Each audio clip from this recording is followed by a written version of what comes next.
It's funny how a photograph can immortalize a memory. How one specific period in time can become forever accessible. Some photos outlast the memory you have of when they were taken. Others bring back a flood of memories. They bring back feelings. They can take you back to a time where things were completely different from the way they are now. Do you ever look at a photograph and wish you could go back to that moment? That moment in time where everything was perfect or simpler? The photos will outlast the people in them. The memories will be gone with those who experienced them. But they will always be captured in the picture.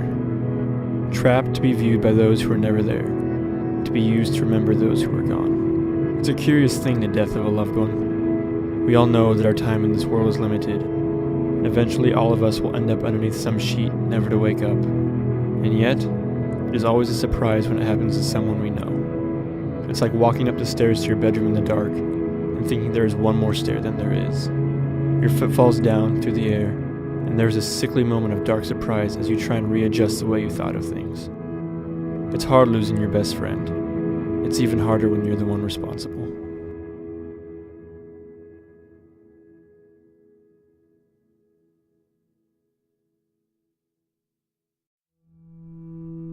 Growing up, I always seemed to have an interest in cameras. I became interested in film around the same time I became friends with Casey. I like to think there's a reason for that. Some of our films are lost on my old computer that broke a few years ago, but others are saved online.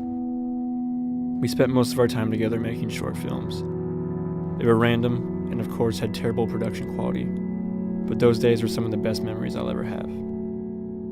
I had no idea how important our short and seemingly pointless films would soon become.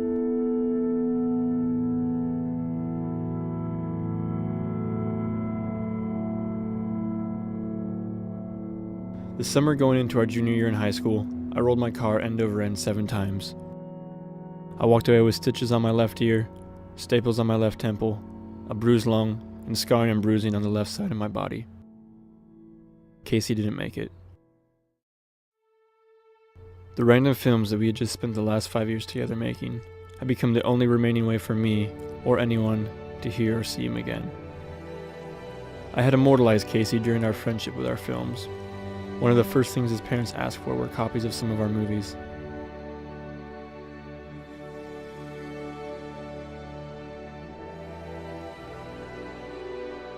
Photographs may capture a specific moment in time, but they can't replicate a memory like a moving image can. Looking at pictures of Casey, I can't hear his voice or watch us interacting like we used to. But watching our videos, the memories of us together come back. The memories of getting up at 5 in the morning to film, the memories of running around in the rain and getting covered in mud even though it wasn't in our script, and the memories behind the camera when we weren't recording. I can watch our films, and they take me back in time, as if Casey had never died. It's a strange nostalgia watching our movies. I avoided them for months after the accident because I couldn't bring myself to click the play button. It's as if I was in denial, that by not playing the movies, I wouldn't have to realize he was gone. I feel I owe it to him to make sure he's not forgotten. If it wasn't for him, I would never have accomplished the things I have with film, or even become passionate enough about it to go to school. In a way, his death is the reason I am where I am today. It's a dark irony that I would switch around in a heartbeat. I think I've always been fascinated by film because it maintains a perfect image of somebody even after they're gone. You can relive that moment for as long as the physical properties of that image last. I don't know the reason why I walked away and Casey paid with his life. It's a guilt very few people are capable of understanding. But I know we were friends for a reason. Because of our friendship, because of my interest in film, now, Casey's only a click away.